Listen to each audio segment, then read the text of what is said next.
আমরা যে শহরে থাকি আজকে চলে আসলাম অন্য আরেকটা শহরে। আমরা থাকি পিসা শহরে, আজকে চলে আসলাম লিবানো শহরে। আসসালামু আলাইকুম, কি অবস্থা সবাই, কেমন আছেন? আশা করি আল্লাহর রহমতে ভালো আছেন। এই তো আজকে আপনাদের জন্য আরেকটা নতুন ব্লগ নিয়ে আসলাম। এই যে আমরা আজকে চলে আসলাম লিবানো শহরে। তো প্রথমে আসছি, দেখা যায় যে ঘোরার উদ্দেশ্যেও আসছি, আবার টুকটাক কিছু বাজারও ছিল। তো এই কারণে চলে আসলাম এখানে। প্রথমে চলে আসছি একটা হালাল দোকানে, মাংসের দোকানে। তো এখান থেকে কিছু মাংস নিয়ে নিব।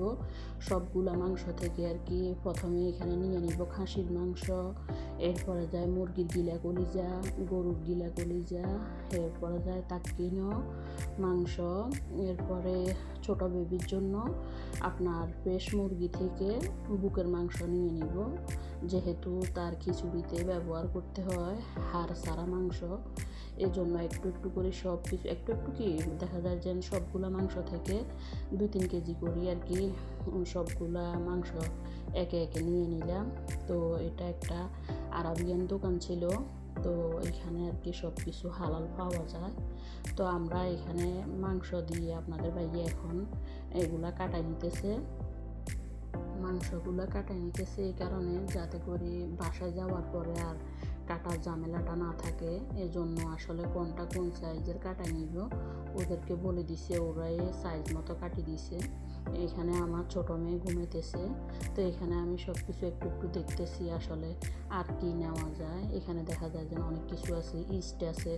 ইস্ট আসলে দেখা যায় যে সব দোকানের গুলা হয়তো হালাল পাওয়া যায় না, তো বিশেষ করে আমি এখান থেকে ইস্ট নিই, কারণ এখানে ইস্টগুলো আর কি হালাল থাকে। তো এখানে আপনাদের ভাইয়া পেমেন্ট করে দিয়ে আসলো। তো ওনাদেরকে বললো যে মাংসটা আপনারা কিছুক্ষণ রাখেন, আমরা যখন বাসায় যাব তখন যাওয়ার সময় নিয়ে যাব, যেহেতু গরম পড়তেছে এতক্ষণ তো আর এগুলো নিয়ে দেখা যায় যে হাঁটা যাবে না, এই জন্য ওদের দোকানে রাখিয়েছি, পরে আসার সময় নিয়ে আসছি। তো এখানে আপনাদের ভাইয়া ঢুকছে আরেকটা খাবারের দোকানে, ওইখান থেকে বের হয়ে এখানে শিঙ্কো শিঙ্কো বলে আর কি ইতালিয়ান ভাষায়। তো এখানে দেখা যায় যে এই দোকানটাতে সব সময় ভিড় থাকে। আমি বুঝি না আসলে, এটা কিন্তু ছোট্ট একটা দোকান এবং কি সিম্পল একটা খাওয়ার, এরপরও এটার এত চাহিদা যেটা বলার বাহিরে।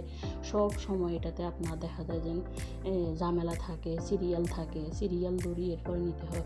তো ওইখান থেকে কিছু খাবার দাবার নিয়ে নিল আপনাদের ভাইয়া, ড্রিঙ্কস নিয়ে নিল, এরপরে এখন চলে গেছে আরেকটা খাবারের দোকানে। আসলে মেন কথা হচ্ছে আজকে আপনাদের ভাইয়া বলতেছে এখানে একটা পাহাড় আছে, পাহাড়ের উপরে আপনাদের ভাইয়া মানে কয়েক কিছু খাবার নিয়ে ওইখানে আর কি বসি খাইবো। ওইখানে বেঞ্চ আছে, আসলে জায়গাটা অনেক সুন্দর। তো দেখা যায় যে আমরা এখান থেকে এজন্য প্রথমে কিছু আপনার কিছু ডোনাট নিয়ে নিলাম, এরপরে যাই আপনার কিছু সেশি নিলাম, এরপরে যাই শিঙ্কই নিলাম, এরপরে যাই দেখা যায় যে ড্রিঙ্কস নিলাম। সবগুলা নিয়ে এখন সরাসরি চলে যাব যে পাহাড়টার কথা বলতেছি, ওই পাহাড়টার উপরে। এই যে আপনার এখন পাহাড়টার কাছে যাইতেছি, এই যে পাহাড়টার কাছে যাওয়ার আগে আর কি যে এই জায়গাগুলো পরে, এটাও দেখতে অনেক সুন্দর লাগে। আমাদের দেশের নদীর মতো দেখতে, দুই পাশে আবার ছোট ছোট দেখা যায় যে নৌকার মতন আছে। এগুলো আবার আপনি যদি ইচ্ছে করে দেখা যায় যে টিকিট কাটিয়ে আর কি এগুলাতে চড়া যায় ঘন্টা হিসাবে আপনি মানে কত ঘন্টার জন্য নেবেন ওই হিসাবে ঘন্টা হিসাবে আর কি টাকা।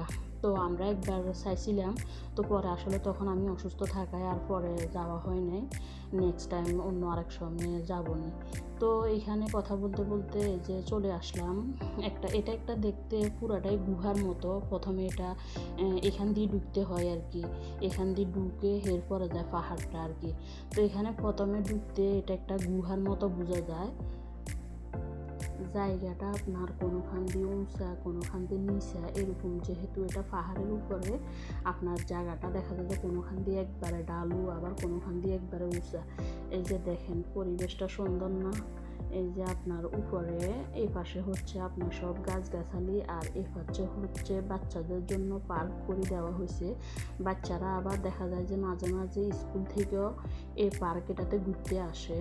দেখা যায় যে বাচ্চাদেরকে স্কুল থেকেও পার্কেটাতে কয়েকবার ঘোরার জন্য নিয়ে আসছে। তো এখানে আমরা এখন সরাসরি উপরে উঠে গেলাম। এরপরে এই যে এই পাশে কিছু দোকান বসছে, এখানে আবার কি কি জানি করবে হেরা, মনে হয় বিভিন্ন রকমের হয়তো খাবারের দোকান বসাবে, এই জন্য এই পাশে কাজ চলতেছে, কিছু আপনার দোকান নতুন করে বসাইতেছে। এই পাহাড়ে আমরা আরও কয়েকবার আসছি, তো দেখা যায় যে এখন যেহেতু সামার টাইম, এখানে একটু ঠান্ডা ঠান্ডা দেখা যায় যে ভাব আছে, এই জন্য আপনাদের ভাইয়া বলতেছে হঠাৎ করে তার মন চাইতেছে আর কি এখানে বেঞ্চে বসি কিছু খাবার দাবার আর কি নিয়ে আসলো, এগুলা বসি খাইলাম, নিজেরা একটু দেখা যায় যেন বসি কথাবার্তা বললাম, বাচ্চাদেরকে নিয়ে আসি, একটু টাইম পাস করলাম আর কি। এখানে ঢুকতে আসলে কোনো দেখা যায় যে টিকিট লাগে না, এটা আপনার দেখা যায় যে ফ্রি আর কি, এখানে কোনো টিকিট লাগে না, সবাই আসি যে যার মতো করে। একটা টাইম আছে, সন্ধ্যা 6:30 পর্যন্ত এটা খোলা থাকে আর কি, তো 6:30টার আগে যে কোনো টাইমে ঢুকা যায়। এই তো এখানে ওই যে বললাম যে দোকান নতুন করে দোকান বসাইতেছে, এগুলোতে আমি শিওর জানি না, মনে হয় আর কি যে খাবারের দোকান বসবে। এই যে দেখেন পরিবেশটা অনেক সুন্দর না, একদম গাছে ভরপুর, চারপাশে একদম নিরিবিলি ঠান্ডা হাওয়া, তো এখানে বসে বসে আমরা এই যে খাওয়া দাওয়া করলাম। আসলে সামার টাইমে আপনারা যেখানে বসে খান না, দেখা যায় যে বাইরে বসে কিছু না কিছু হোক সেটা সিম্পল খাবার, কিন্তু যখন বাইরে বসে যখন খাবেন এটার ফিলিংসে অন্যরকম। সামার টাইমে আসলে এটাই মজা। তো ওইখান থেকে আমরা খাওয়া দাওয়া শেষ করে চলে আসছি একটা দোকানে, তো এটাকে উজাতো মার্কেট বলে আর কি ইতালিয়ান ভাষায়, মানে এখানে ব্যবহারই যতগুলা জিনিস আছে দেখতেছেন সবগুলোই ব্যবহারই, তবে এরা এত যত্ন সহকারে জিনিস ব্যবহার করে, এটা দেখলে বোঝা যাবে যে এসব জিনিস ব্যবহৃত, তো এগুলো আর কি অর্ধেক দামে বিক্রি করে। তো আমরা ঢুকার সময় দেখতে সুন্দর লাগছে তাই একটু ঢুকলাম, যদিও এখান থেকে কিছু নেব না, জাস্ট একটু ঢুকলাম, ভিডিও করলাম, এই আর কি। তো এ পর্যন্তই আজকের ভিডিওটি কার কাছে কেমন লেগেছে জানাবেন। আর হ্যাঁ, আপনারা ভিডিও দেখে চলে যান, লাইক কমেন্ট অ্যান্ড শেয়ার দেন না, লাইক কমেন্ট শেয়ার দিয়ে দিবেন, সাথে থাকবেন। ভিডিওটি কেমন লেগেছে অবশ্যই জানাবেন। তো সবাই ভালো থাকেন, সুস্থ থাকেন, আল্লাহ হাফেজ।